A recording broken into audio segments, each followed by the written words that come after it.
From classic RPGs and stealth masterpieces to gritty open world adventures, 2024 has been a year filled with memorable episodes here on a trip down memory card lane. We've covered games that shaped the industry, explored untold stories behind iconic franchises, and even ventured into the world of tabletop legends brought to life in digital form. Today, we're taking a step back to look at the highlights of the past year, reflecting on the games, stories, and moments that made 2024 one for the history books. So grab your controller, settle in, and join us as we take our last trip of the year down memory card lane.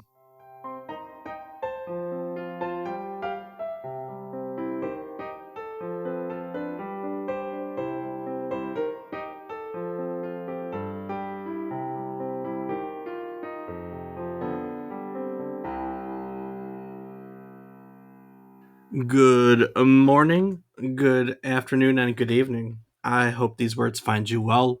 Hello, and welcome to the 226th episode of our video game history podcast, A Trip Down Memory Card Lane. Each week, we'll tell you a story relevant to the current week in gaming history. It can be about a game or the people that created it. Sometimes it's about a console or the technology that went into making it. We often talk about the companies that bring it all together, making our hobby video games a reality.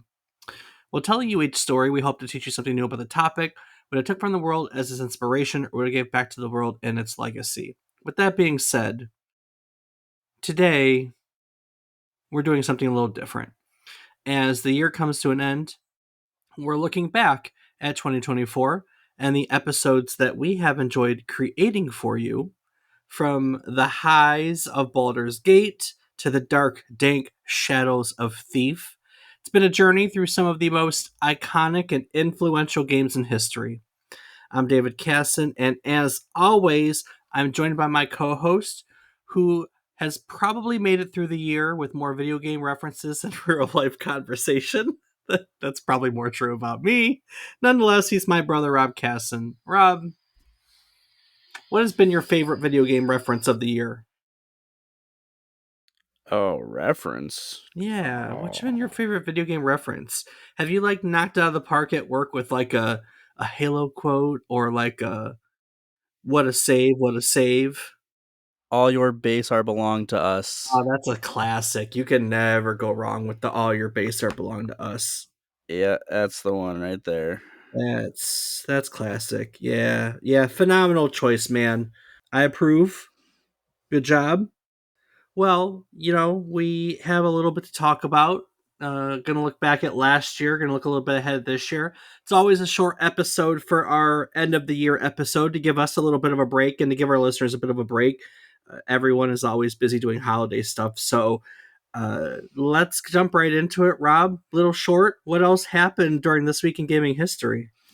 Well, kicking it off on December 24th, 1988, Mega Man 2 was released for the Famicom in Japan, cementing the series as a hallmark of action platforming excellence. Developed by Capcom, the game expanded on the foundation of its predecessor with improved visuals, tighter controls, and an iconic soundtrack. Players once again guided the Blue Bomber as he faced off against Dr. Wily and his 8 new robot masters, each offering unique weapons upon defeat. Widely praised for its challenging gameplay and level design, Mega Man 2 became a critical and commercial success, elevating the franchise to new heights and securing its legacy as one of the best games of its era. It's a phenomenal entry in the Mega Man franchise. That is for sure.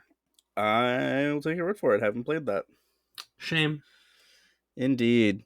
Next up, on December 22nd, 1992, Teenage Mutant Ninja Turtles The Hyperstone Heist was released for the Sega Genesis, offering fans of the Heroes in a Half Shell a fast paced beat 'em up adventure.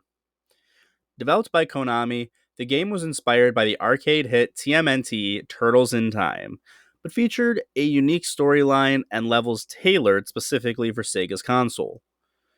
Players could control their favorite turtle, each with distinct weapons and moves, as they battled through waves of Foot Clan soldiers to stop Shredder and recover the stolen Hyperstone.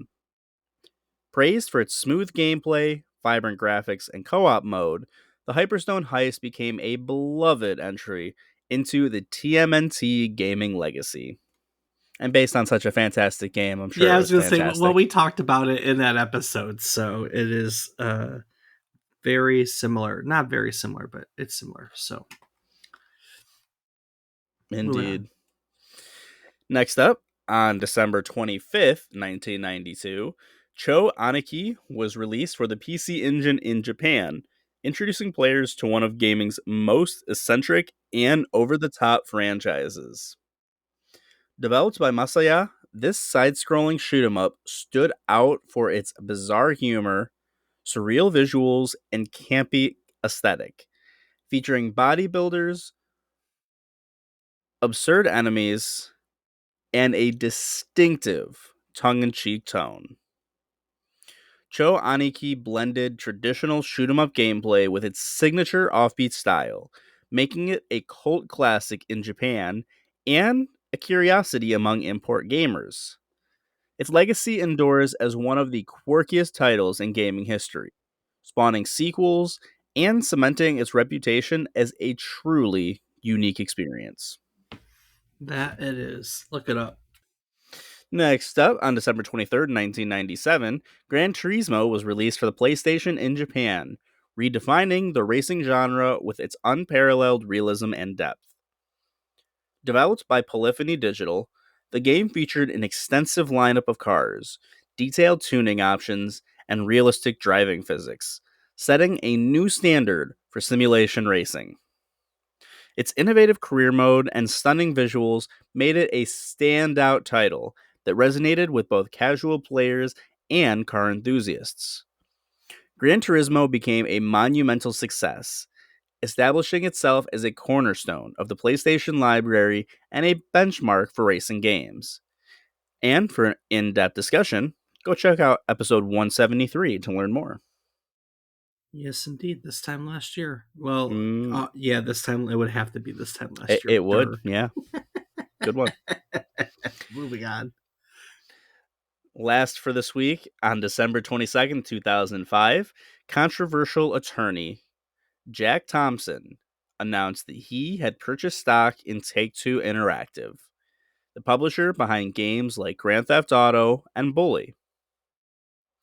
Thompson, known for his outspoken criticism of violent video games and their alleged impact on society, claimed the move was a strategy to influence the company from within as a shareholder. The purchase symbolized his ongoing legal and public battles against Take Two and the gaming industry at large.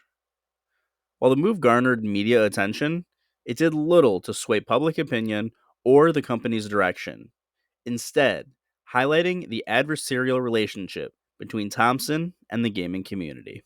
It was clever. It was a clever move.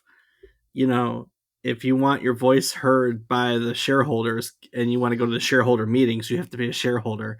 That was really the only reason why he did it. I mean, So, yeah, no, it's definitely smart, but just I don't think it played out the way he thought it was going to. I mean, he tried to be a loud voice and decry violence in video games for a while, but I mean, aside from the other people who also believe that video games cause violence in real life, no one ever really listened to him. True, true.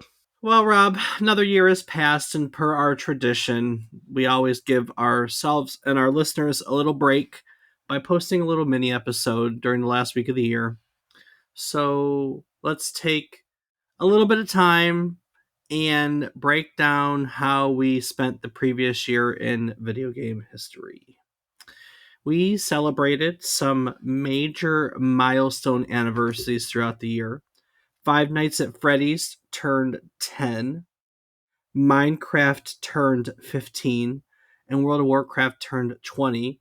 We did episodes on all of these, which are among some of the most successful games of all time. Certainly, Minecraft and World of Warcraft are on that list. And Five Nights at Freddy's, having just published a movie, probably not going anywhere anytime soon.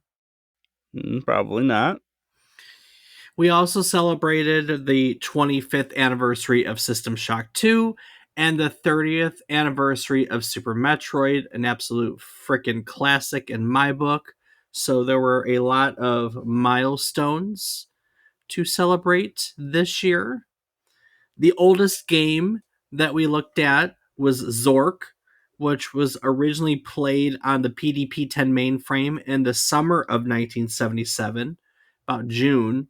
It beat our second oldest topic, the Atari 2600, by a matter of months, as the Atari was released in September of 1977. So there you go. 1977, our oldest topic. Our newest topic was the Five Nights at Freddy's episode. 10 years old was the oldest game that we did this year. So, our youngest game that we did this year, rather. That's pretty crazy when you think about it. I know, I know. We covered consoles. We finally did the Nintendo Famicom. We looked at the Game and Watch line, the Atari 2600, the 3DO, the TurboGrafx 16, and the Microsoft Xbox. So, Mm. couple of systems in there that really introduced companies to the world. You know, the 2600 put Atari in almost every home, and the Xbox put Microsoft in the homes. The 3DO was its own unique thing, the 3DO company there, and TurboGrafx 16 is how we got NEC introduced to the United States. So, you know, introductions all around with everything. And of course, Game and Watch was the granddaddy of handheld gaming consoles, right? That was what Nintendo did before they did the Game Boy. So really, the majority of our consoles this year were like important, genre defining, I guess. I think that would be why we chose them. Yeah, that's usually why we choose them. Well, it's, I mean, sometimes we do it to just, you know, be interesting. Like, we once did an episode on Sega's three handhelds, which didn't really do much of anything, but they were really interesting. One of them was like an air made. One of them they made a specific version for airplanes, if I remember correctly. I can't remember what it was called. There was the Game Gear, the Lynx. No, it was the Lynx, the Atari.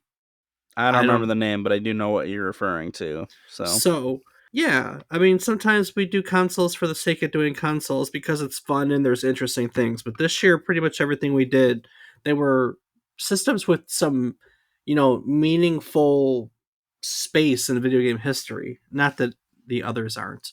And speaking of meaningful space, we learned about the origins of some very recognizable video game characters. We learned about Crash Bandicoot. We learned about Kirby. We learn about the origins of some characters who maybe don't originate in video games, like Spider Man, Robocop, and we did Robin Hood a few weeks ago. So that was mm-hmm. kind of cool. We went back to the beginning, finally, of the Legend of Zelda series, the Elder Scroll series. We finally did the beginning of the Elder Scroll. We looked at The Last of Us. We looked at Armor Core, and we looked at Revelations Persona, the beginning of the Persona series. So a lot of heavy hitters there. We celebrated the Olympics by actually talking about the history of the Olympics, which was really Yeah, cool. And then that yeah, we looked at all the Olympic video games, right? yeah. I do recall us doing something like that. The year started with the history of Nokia and the video game Snake. That was a unique episode. And we ended it last week by looking at Baldur's Gate. It has been a year full of great topic after great topic. There's a lot of solid episodes in there, a lot of fun episodes in there, um, and it's been great. Rob, were there any highlights for you? Anything that you remember that you really liked learning about? I mean, obviously, Crash Bandicoot is a very good game from like growing up. That was one of the most played games, so that was a pretty great episode to me. Yeah, You you know, Crash still a Crash Bandicoot fan? y- with not having a PlayStation for a long time, I didn't really get to play like the remakes or anything. So I would probably still enjoy it if I played it again. I just really haven't had the chance. Very true. Oh, we covered Devil May Cry and Castlevania. Two other like well Gothic. We looked at Gothic whatchamacallits. Yep, and that that's another great one. Devil May Cry was another one of those great games growing up that I just loved.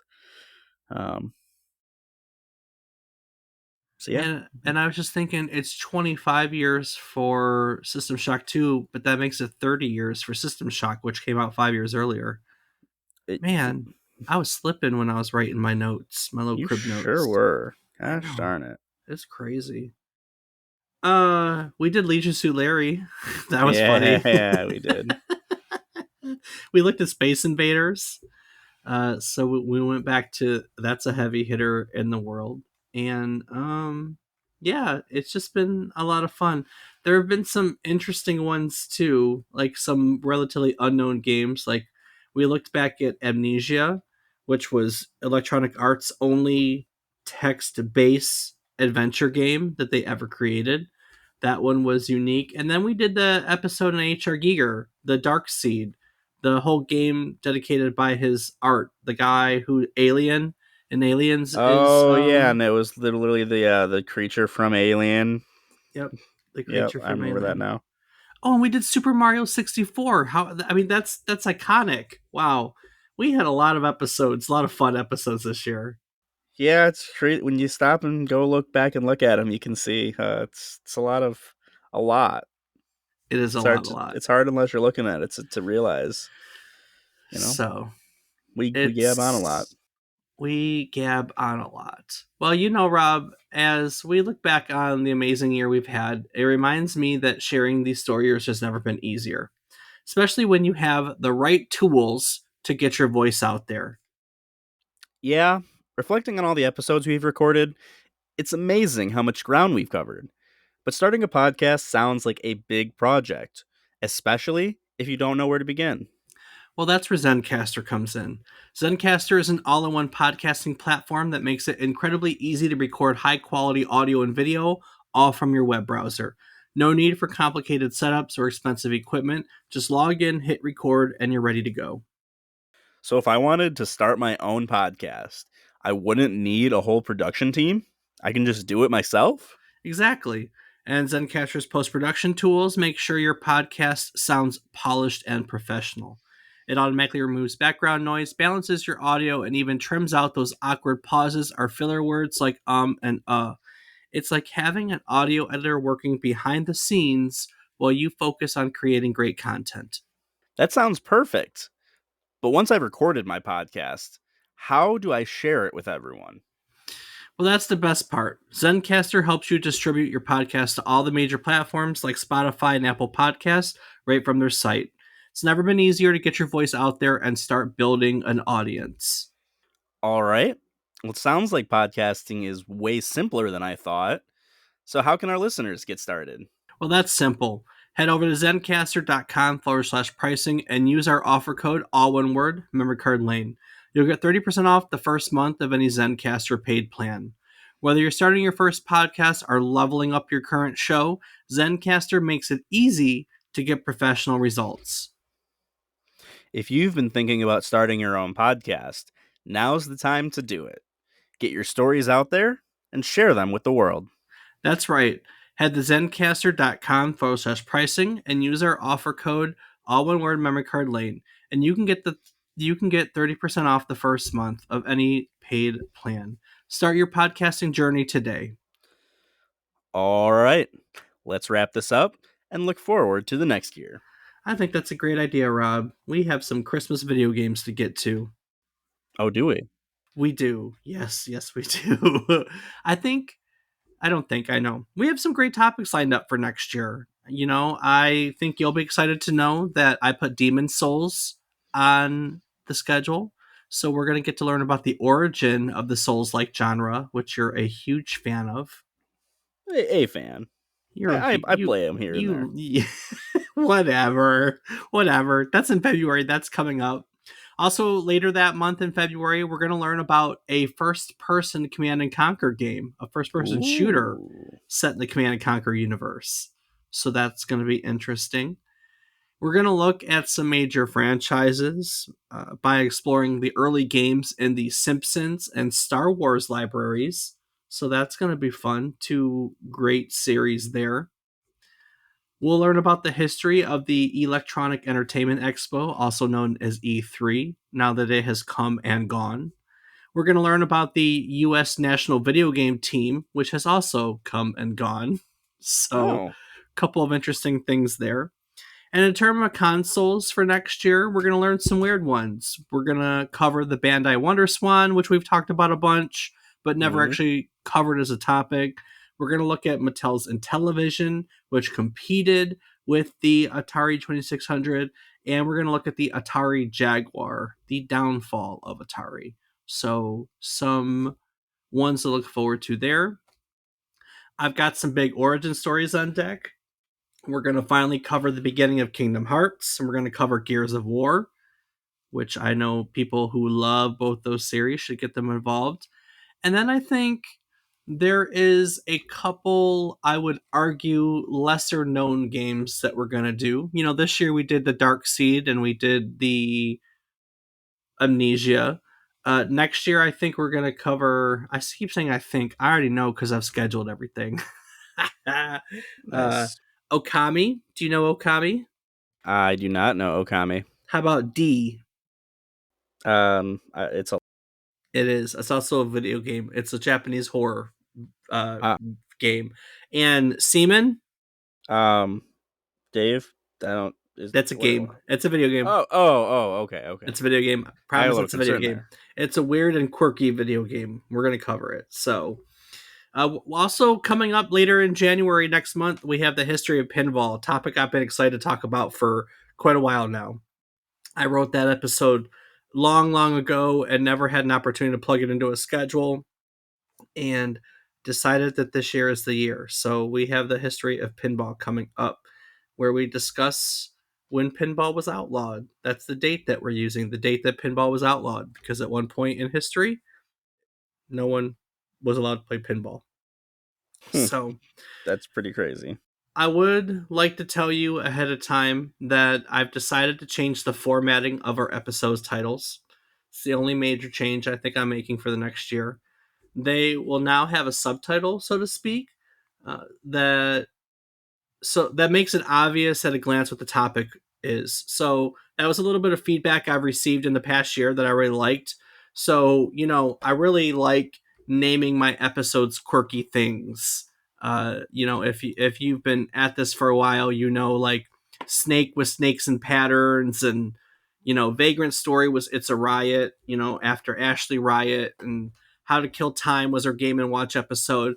But when you're browsing episodes on a podcast thing, just seeing episode 209, How to Kill Time, at a first glance, unless you read the summary, it doesn't really tell you what the episode about. And I think that puts us at a disadvantage a little bit from some other video game history podcasts. So in the future, I'm going to keep my quirky titles because I really enjoy crafting them, but they're going to have a subtitle that's going to make it obvious at a glance what the topic is. So for instance, next week's episode is titled Fighters of the Polygonal Arena, Battle Arena to Shinden's 3D Revolution. So by glancing at it, you know it's Battle Arena is the topic of the episode. Does that make sense?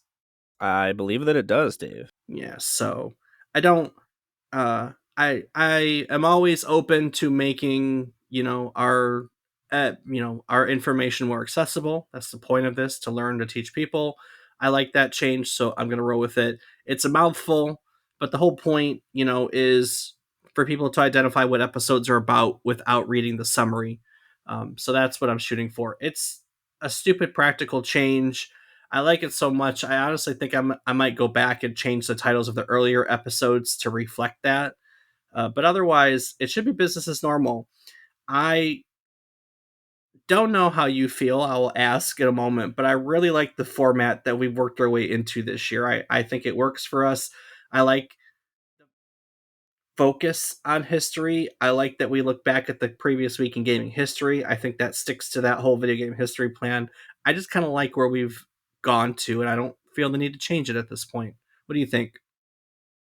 I think that it has been working well. I'm kind of along for the ride, but I think that the ride has been pretty enjoyable. And if there's criticism, we'll love to hear it. But I think that from what I'm seeing, it's going good. I say I don't have a plan on changing anything else because, it's just a plan. Who knows what the future is? Um, but really, that's that. I don't have anything else to talk about. I want you all to enjoy your time with your families. We all have holiday stuff to get to. So, thank you once again for listening to our podcast every week. Of course, if you want to look back at any of the topics that we just talked about here in this little year in review, you can find them anywhere you get podcasts, but also by going to our website at www.memorycardlane.com. Rob, what else can people find on our website? Well, you can find a calendar of our upcoming episode topics, some of which were earlier mentioned in this episode. You can find a link to our Discord where you can come talk Dave and I about games, future topics, past topics, or whatever else might be on your mind at the time. You can find links to our Patreon where you can get access to ad-free and unedited versions of all of our episodes. And you can find links to our social media where I am on several platforms as Rob_O_Raptor and Dave. I can be found on various platforms as David is Wrong. Each week we typically take this time to summarize the episode and talk about our big takeaways. But Rob, we really just spent the whole time talking about our year, our takeaways. So how about this as an alternative question? Podcast or non-podcast? What was your favorite part of this year? Oh man, that's A good question. yeah, I wasn't ready for that. So go back to gaming. What was your favorite gaming memory of? Um, hmm, hmm. I just it's tough to pick one moment. I think it's always back on the moments where it's all of us getting to game together. It's not Yeah, just one or two, it's the group and just hanging out doing stuff. It's more fun that way. I agree, and it's becoming more and more scarce too. So you start to appreciate it more as that happens. Yep, exactly. So, Yeah. I think it's like I said, it's tough to give an exact scenario, but just hanging out with the guys in general. So, what about yourself? Do you have a specific, or is it more just a general It's a cop little out bit. Of, answer? it's a little bit of both. I really enjoy. So in our core gaming group, I am the oldest by a long shot. So, um, the running joke is how old I am, as you know. And this year, y'all have gotten really elaborate with your trolling via my age, which have included telling 10-minute stories that are all about asking me if I was there at the beginning of time. And they crack me up every time. Those are my favorites. So, uh, your setup, Nick, you and Nick, your setup for old Dave jokes has been on par this year. So that's what I'm going to give you all credit. Right on. I'll It make has sure been he knows. it has been iconic. It has been so iconic. All right. Well, before I take it out of here for the year, is there anything you'd like to add to today's episode? Well, as always, I have to take a quick moment to say thank you so much to everyone for listening. Whether this is your first episode, you've been with us from the beginning, or you started somewhere in the middle, doesn't matter. We appreciate that you take the time to listen and learn with us. So thank you. It means the world to us, and we hope that you enjoy. And if not, well, then sucks anyway. You listened to the whole episode and you're still here. So suck it, loser. All right. Well, that brings us to the end of our final episode for 2024. It's been a wonderful year exploring the history of gaming with all of you, and we are so grateful to have you along for the ride. From early platformers to some modern classics, we've covered a lot of ground, and we can't wait to continue sharing these stories with you in the up and coming year. But before we close this one out, let's take a look at what's coming next week as we kick off 2025. We are diving into the high octane world of Battle Arena Toshinden. This groundbreaking 3D fighting game brought flashy weapon based combat to the forefront and was a key title during the early days of the PlayStation. We'll explore how it pushed the boundaries of fighting games and made its mark on the genre. Until then, Happy New Year, and as always, thank you for making us part of your weekly journey through gaming history. Take care, and we'll see you on next year's trip down Memory Card Lane. Do the thing. Skibby doom dop dop. Happy New Year.